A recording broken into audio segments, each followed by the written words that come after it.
Muito obrigado, Sr. Presidente. Eu queria, em primeiro lugar, cumprimentar a Associação de Bolseiros de Investigação Científica, a ABIC, parceiro de muitas reuniões nesta Comissão de Educação, de Ciência e agora também da Cultura.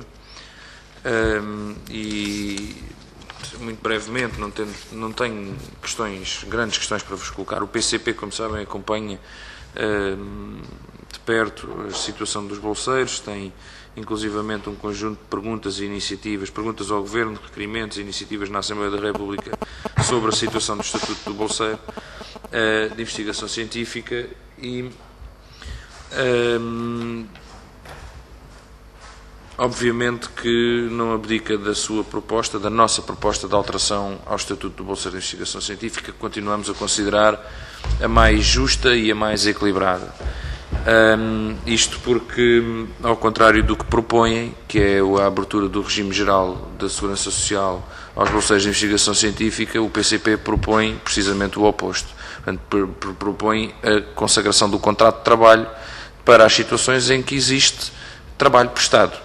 E aquilo que fazemos é eliminar o Estatuto do Bolseiro de Investigação Científica tal como hoje se conhece e criar um regime de prestação de trabalho em condições de formação que funcionaria como uma espécie de antecâmara ao regime à carreira de investigação e que seria compensado através de bolsa nas horas, na componente horária correspondente à obtenção de grau académico e que seria recompensado, remunerado por via de salário nas horas correspondentes à prestação de trabalho. Aliás, como é feito em muitos países da União Europeia, principalmente a França, que começou com esse sistema misto de bolsa. E, portanto, essa é a nossa proposta. Quando há prestação de trabalho, deve existir um contrato de trabalho.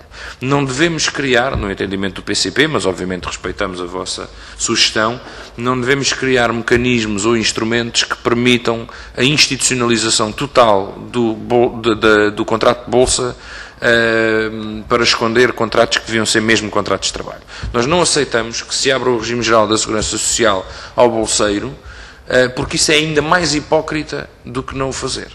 Porque então nós consideraríamos que o bolseiro é trabalhador para esse efeito, mas não é trabalhador para mais efeito nenhum. Não é trabalhador no que toca ao vínculo, não é trabalhador no que toca ao direito a férias, não é trabalhador no que toca ao direito...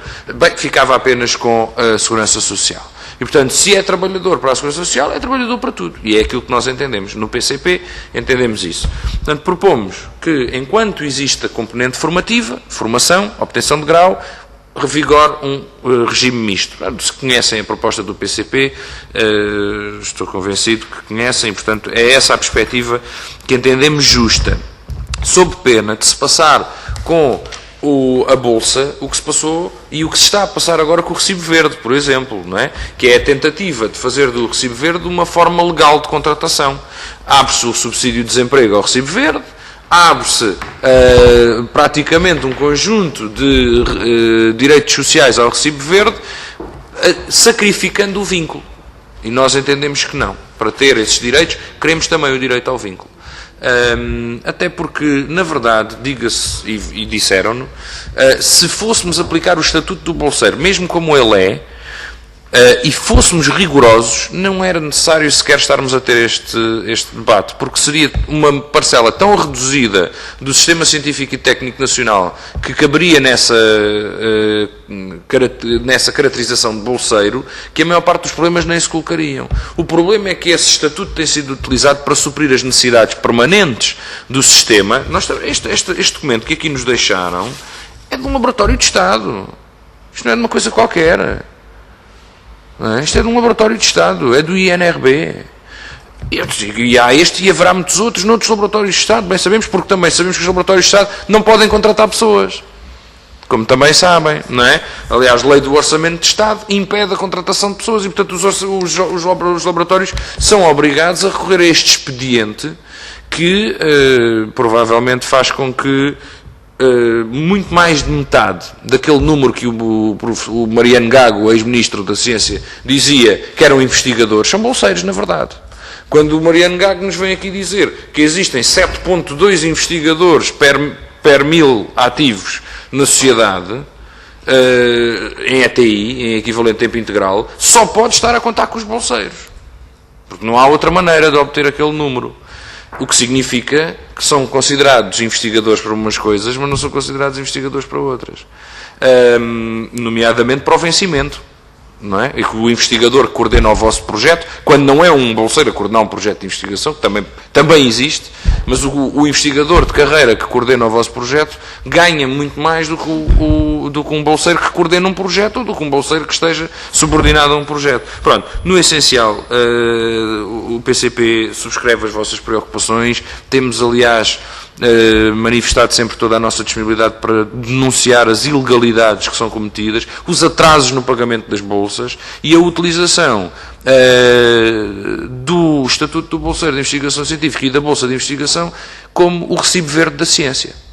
Pronto, porque é o recibo verde da ciência. Dá para tudo, dá para pôr desde o telefonista da FCT a recibos verdes, como sabem, com bolsa, porque como sabem também é um bolseiro, uma bolseira no caso,